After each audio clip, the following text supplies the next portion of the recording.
So, who has one of these in your backpack? Let's talk about some settings.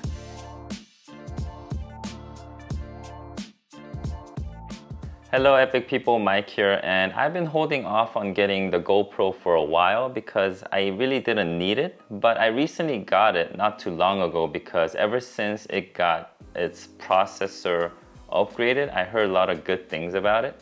So I actually got the GoPro Hero 10 Black. The main reason why I actually got it was I wanted to shoot point of view POV street photography video. Yes, there are so many GoPro settings video guide videos on YouTube, but not like specifically for street photography POVs. Yes, they talk about it, but they're usually very long and lengthy, and some of them doesn't really apply to POV photography stuff. So I just wanted to make a very compact, quick video in order to clarify certain things. So before I jump into the settings, let's talk about some accessories that you need in order to do street photography POV videos. First of all, it's very obvious, you need GoPro and you need SD card. But depending on how long you will be going out shooting, you'll be better off to have a large capacity SD cards because it's very cumbersome to turn it on and off every time you're actually shooting. It's easier to just have it rolling and then you just don't think about it and you do your thing. And also, the most importantly, you need a chest mount in order to mount your GoPro on your chest for point of view videos.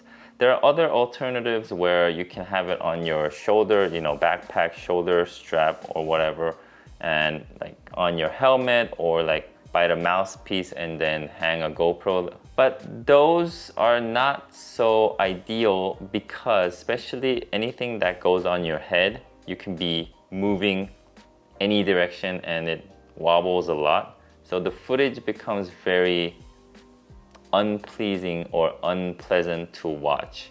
And then having shoulder strap is pretty good, but your point of view is going to be a little bit off, And having it on your chest is probably the most stable, so it's best to go with the chest mount. If you're using the chest mount, you need something like this where it has a angle so you can prop your GoPro up or down in order to get the certain angle.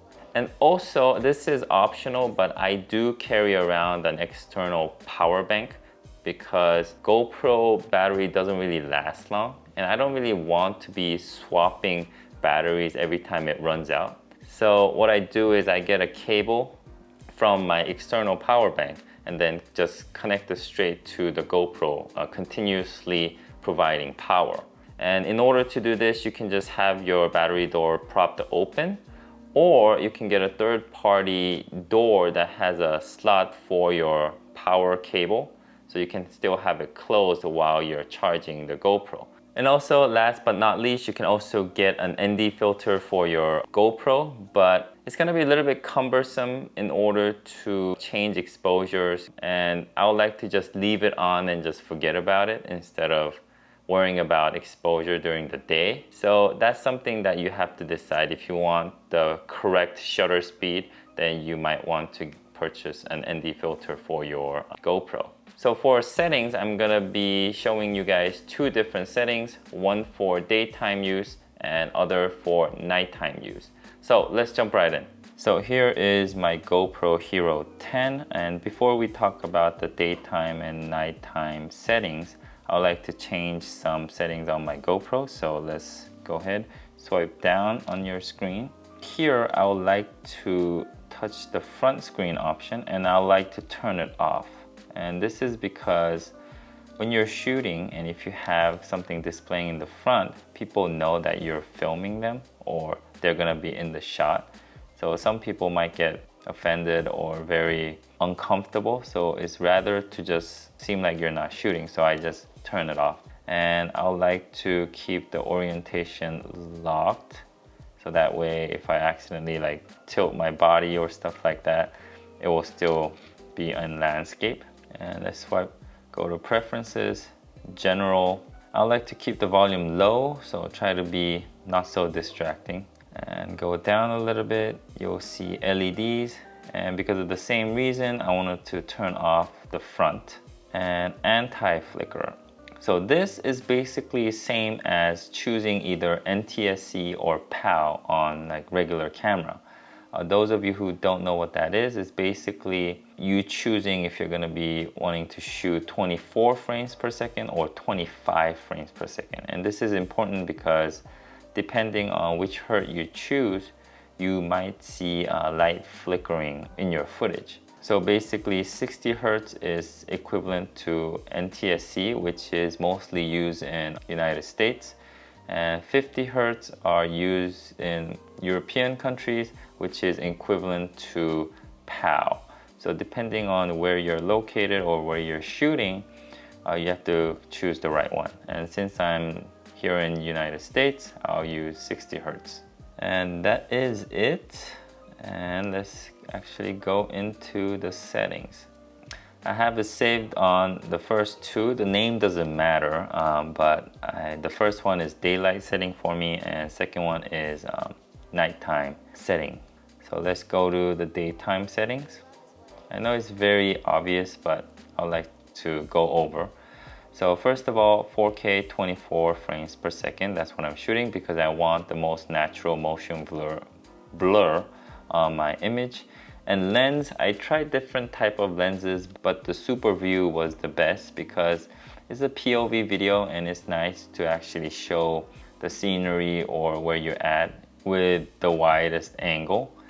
Because if I go with anything else, majority of the screen is taken up by the camera, which is kind of boring. So I try to keep it with the super view. And for hyper smooth, I leave it on boost. Just to let you know that hyper smooth requires a certain amount of light in order to work as best as it can.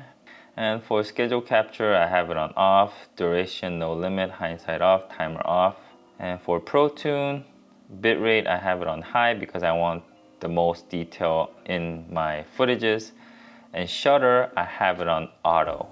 Just to let you know that GoPro has a fixed aperture, which is 2.8, which means it can't go lower or higher.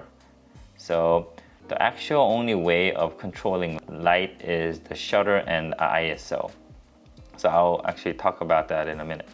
But for daytime, in order to cut down on light, you have to have the shutter on auto, because if it's too much light, it will automatically change the shutter faster in order to cut down the amount of light that goes into the lens. And because ISO, you can only go so low, in this case 100, the only way of cutting down the light will be shutter speed. And for exposure compensation, I have it on -0.5 because it seems like GoPro kind of overexposed a little bit, so I like to have it on 0.5. And for white balance, because I'm shooting during daylight, I like to keep it on 5500 Kelvin. ISO range, I keep it on 100 to 1600. Most of the time, if you're shooting outside, it will be 100, but let's say you walk into a shade or something, it will adjust to 1600.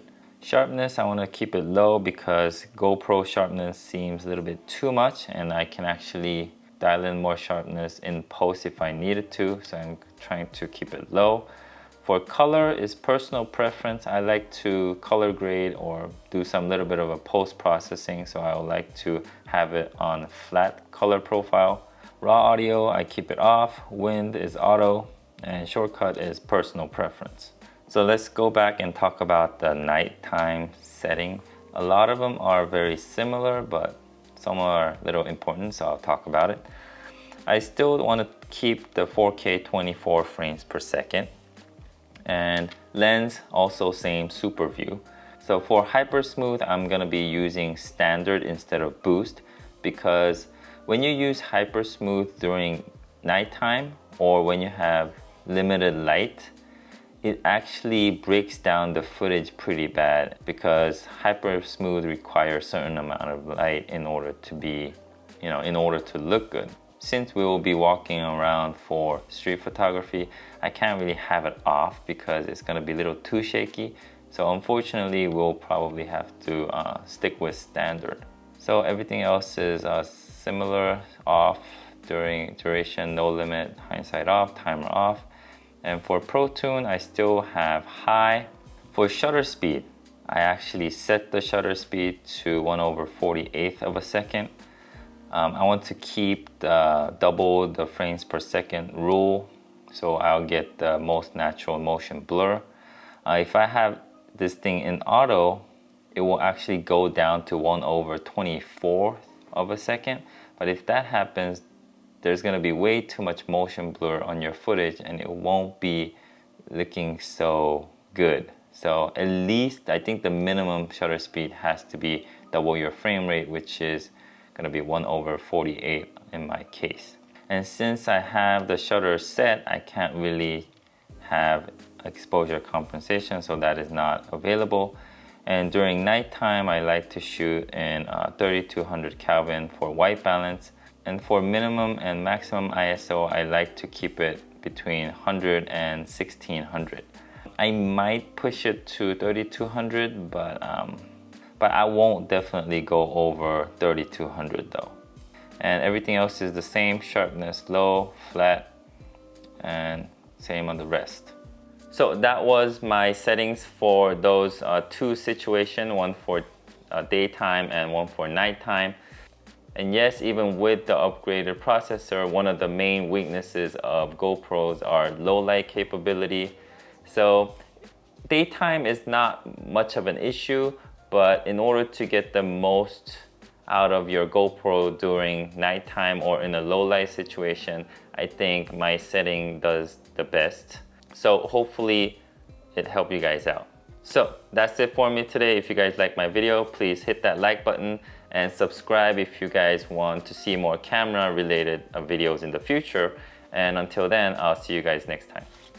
Peace.